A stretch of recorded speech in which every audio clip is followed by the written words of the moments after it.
I was thinking about those people who, I mean, everyone's going through bad economic times now, but it's especially difficult for people who live in areas that are heavily dependent on tourism or have a very seasonal economy, particularly those who live in remote island communities where, I mean, for decades now, you've had to have more than one source of income just to put food on the table.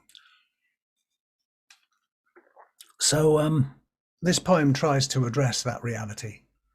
It's called Auntie Morag. My sweet wee Auntie Morag lives in Stornoway on the fabled Isle of Lewis, where they know more sheep than trees. In the balmy Gulf Stream summer, it's an island hopper's treat. Tourists love its isolation, but off-season deprivations and a dwindling population mean, for many locals, having more than one string to your bow's the only way to make ends meet. So, 2 days a week, my auntie runs a car wash. In between times, she cleans rentals for a lettings agency.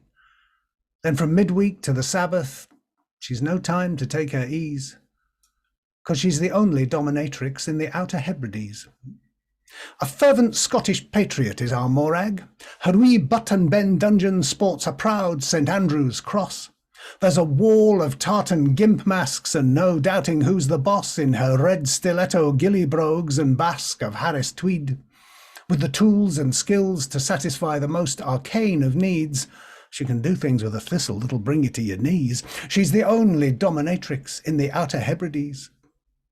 A hit with local tradesmen and professionals for her reciprocal arrangements, fair exchange of expertise, she flogs 3 market traders, services the garage man. The vet's a loyal client, comes as often as he can, which means as often as she'll let him. Not a lot. She's such a tease. She rids him of his demons. He rids her dog of fleas, 'cause she's the only dominatrix in the Outer Hebrides. The twins who run the deli on the high street each take turns to be belaboured on alternate Saturdays. They can't afford full price in cash, so turn up bearing gifts, a stash of fancy groceries. We're talking olives, truffle oil, prosciutto, pates, antipasti, pesto, chutneys, chilies, cheese. My auntie's got a freezer full of camemberts and bries. Well, she's the only dominatrix in the Outer Hebrides. All-embracing, non-judgmental, ecumenical, Aunt Morag welcomes every creed. Each month her diary sees 11 Catholics, 4 pagans, 3 Vedantic devotees, 1 Methodist. He's primitive but clean and keen to please, and during Lent, a regiment of penitent wee frees to the only dominatrix in the Outer Hebrides. Her clientele's far-flung and international.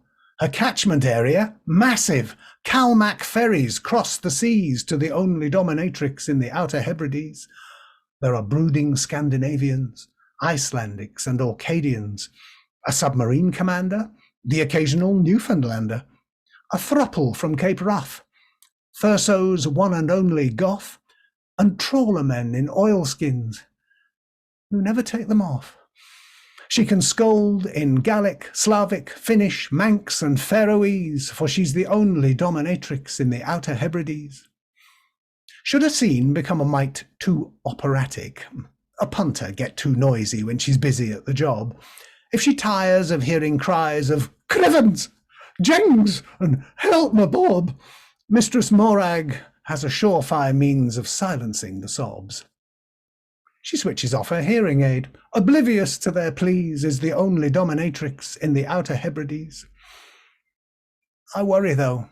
From time to time, I question how much longer she can stand the pace. She pays me little heed. Retire? I won't bile your heed. I'm barely 93. Besides, I've plans for when the hobby gets too much for me. I've a hard drive full of videos and an OnlyFans ID, says my spry and sprightly auntie. So here's my glass, and slange you to the only dominatrix in the Outer Hebrides. Cheers, everyone. Thank you. Good night. Woo! Oh, incredible. Woo! Woo! Please, folks, feel free to find your cursor and unmute for the incredible Ken Cumberledge. I knew we were in for a treat, but oh my goodness, I had no idea the journey that would be. Thank you so much. Thank you very much, everyone. Thank you so much.